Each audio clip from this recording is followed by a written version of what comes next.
Keluarga sambut jenazah korban mutilasi dengan isak tangis, langsung dimakamkan di Lamongan. Keluarga akhirnya menerima jenazah Tas, 25, korban mutilasi oleh pacar, Alfi Maulana, 24. Selasa, 9 September 2025, jenazah Tas tiba di rumah duka di Desa Made, Kecamatan Kabupaten Lamongan, Jawa Timur, sekitar pukul 18.08 waktu Indonesia Barat. Tas kemudian dimakamkan di TPU desa setempat. Beberapa jam sebelumnya, Polres Mojokerto bersama ahli forensik menyerahkan jenazah korban mutilasi kepada orang tuanya.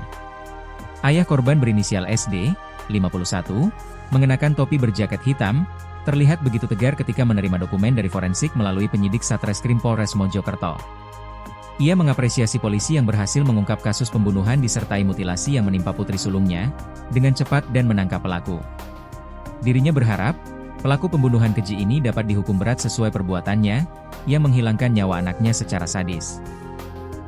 Pelaku dihukum setimpal dengan perbuatannya yang sadis, hukuman berat maksimal, pungkas ayah korban. Korban adalah anak perempuan pertama dari kedua orang tua korban, inisial SD dan SPN, 48. Korban memiliki adik perempuan yang terakhir berkomunikasi dengan Tas. Jenazah Tas kemudian dibawa ke rumah duka, diangkut ambulans RS Bayangkara Pusdik Sabara Porong. Tiba di rumah duka, jenazah dalam peti itu diturunkan sebentar dan ditutup dengan kain hijau. Seketika tangis keluarga almarhum pecah yang membuat suasana haru. Keluarga dan warga melantunkan doa dan tahlil, setelahnya jenazah disalati di masjid setempat.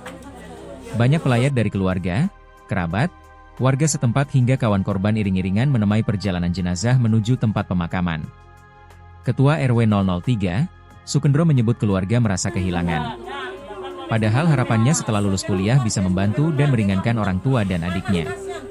Tas, 25, dibunuh dan dimutilasi oleh sang pacar, Alfi Maulana, 24. Di kamar rumah kos Lakar Santri Kota Surabaya, Minggu, 31 Agustus 2025. Dia memutilasi tubuh Tas menjadi ratusan bagian, dan membuangnya di dua lokasi berbeda.